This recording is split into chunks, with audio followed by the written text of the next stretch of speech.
This is the MDRT podcast. Awkward situations may arise for advisors when trying to gauge different people's perceptions of safety in 2020. During a Zoom call on June 16th, Catherine from Singapore. Sarah Hogan from Manchester, UK. John Enright from Syracuse, New York. discussed how they are communicating with their teams and their clients to best handle these challenging, emotional perspectives.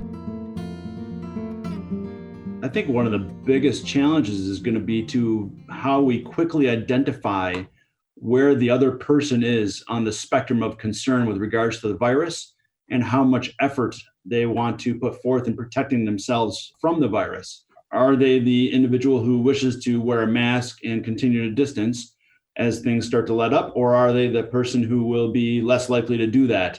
And then how do we as a team recognize that from a client without offending them and at the same time providing them with the level of comfort that they desire?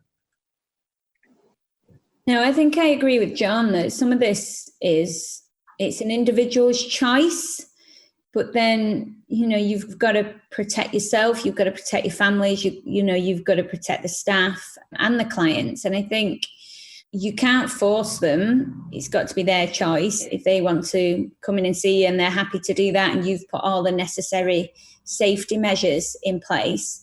We've already done a health and safety check, a risk assessment at both of the main premises, and for the Cheshire office, which has been open throughout, that has been ongoing with tape on the floor and all this type of things. And we've got all the staff members to sign to say that they're happy with what we're doing so that there's no comeback later on. The same will go for the main office that is gradually reopening, that we will get the employees to sign to say that they're happy that we've took the necessary measures for them to come back to work in a safe way. And like I say, the same with clients, that we're producing these infographics that have got on everything that we're doing to keep them safe. And again, getting them to sign to say that they're comfortable with what we're doing and that they agree with it, and whether they want us to wear a mask or wear gloves or vice versa, whether we want them to. None of our staff, certainly none of our client-facing staff particularly are in the high risk or the vulnerable category. So on the face of it, that's fine, but nobody really knows whether you can pass this virus on asymptomatically to somebody who might be higher risk. I've got family members with asthma and things like that. So you are trying to keep everybody safe and just do the best that you can do. Hopefully there won't be any of those difficult conversations. I think as a manager, managing a team, and as well as being an advisor, and because the team is relatively young in terms of experience, that has had its challenges as well. Being out of the office, that then you're not just there for them to just pop their head in and say, what do I do about that? I have found that there's been a lot of emails, a lot of Teams messages and things with people asking things because we're not in that open plan office environment anymore. So I think that's been quite a challenge, trying to keep things moving and keeping people going at the pace that they want to go to. And again, there was something that came up in an MDRT called the roundtable event in one of my first years. I think it was John Benton that said, put in time blocks. If you've got a situation where staff members, and this, I have found this is more since they've worked remotely, are constantly asking questions, and that interrupts your day. And you want to help them, you want them to be the best that they can be, but you've also got your own stuff to do. Put a time block in and say, okay, unless it's a life or death situation to do with a client, if it's just a how do I do kind of question, then you can ask me between 11 and 1. Or you can ask me between 10 and 11 in the morning and 3 and 4 in the afternoon. If it's outside of that, you've got to go and find the answer yourself. And if you haven't found the answer, you can come back to me in the next time block. And that kind of helps people to be a little bit more self-sufficient, where they've been used to taking the easy option of being in an open plan office and just asking the most experienced person in the room. So I think remote working has its challenges. Going back to the office environment has its challenges, and no doubt the combination of the two will have challenges. But coming back to what you said before about being adaptable, we're all going to find out over the next few months how adaptable we actually are, I would imagine. For me, I don't see a lot of challenges in front of me. And my agent has given me the feedback. See if we could continue to do Zoom meeting even though our office open.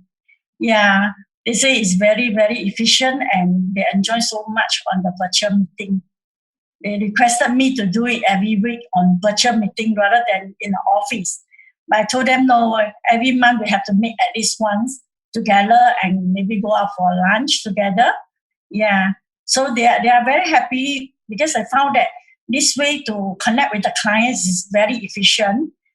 They actually save a lot of time, can also go to the web-based to do the training, e-learning, everything. So they like it. They are quite comfortable with the 8 weeks experiences. Yeah. So, but we still got to strike a balance. Still got to come back to office physically to discuss the problem and the challenges that we meet every day. So how do you navigate difficult social experiences pertaining to safety? From a team standpoint, I think that no question that we all have to recognize that we're here to serve the best interest of our clients, and the best interest of our clients will change from time to time depending on which client that is.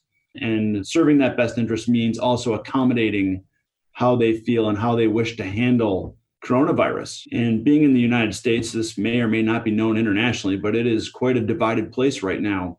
And that comes all the way down to the clients. They're very divided as well in terms of how they feel about not only the politics that are going on, but the virus, which, interesting enough, has become part of the politics.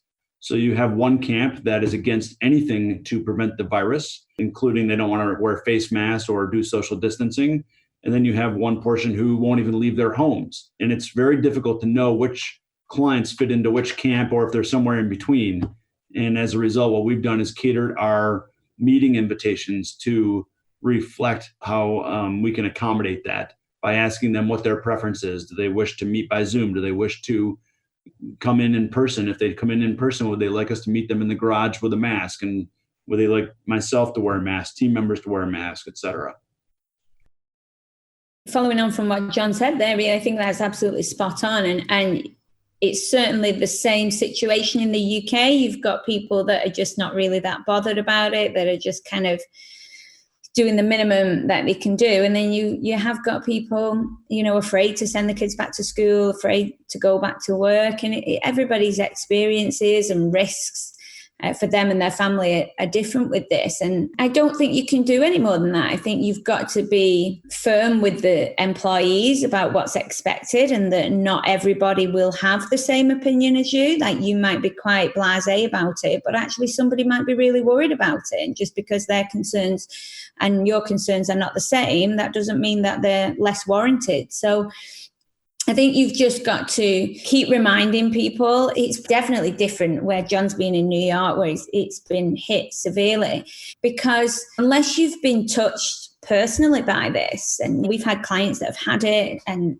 I know people that are friends and families of people that I know that have died from COVID or with COVID. But, unless you've actually had a personal experience of this, and it's all a bit surreal. It's like something's happening, but something's not quite happening. And certainly with the two offices, we see that, because with the office that's had to remain open, with the building society that's a key service, it's been a little bit like, okay, it's quieter, but actually everything is just carrying on pretty much as normal. Whereas in the other office, they're a little bit more reluctant to come back. They're a little bit scared of what that looks like, because they've been off. They've been in their safe environment for 12, 13 weeks. So there is a different attitude even between different team members within the two offices. So I think you've got to have empathy for people and talk about what their concerns are, and just implement whatever it is that helps them to feel safe. Who knows, hopefully a vaccine will come out and that will solve the problem. But if it doesn't, this could be something we've got to live with for a very long time yet. So we've just got to adapt and do the best that we can all do. I feel that connecting with clients is very important, because we do not know this pandemic will last for how long. So we really have to be very humble and really got to serve them differently, different clients differently, according to their age, educational level, their background, all have to serve them with care and concern, and also tactfully. Yeah, in order to be able to sustain the business in this industry. This episode is part of MDRT's podcast series about advisors adapting to the global health crisis and down market. If you'd like to subscribe, find us on Spotify and SoundCloud, and we'll see you next time.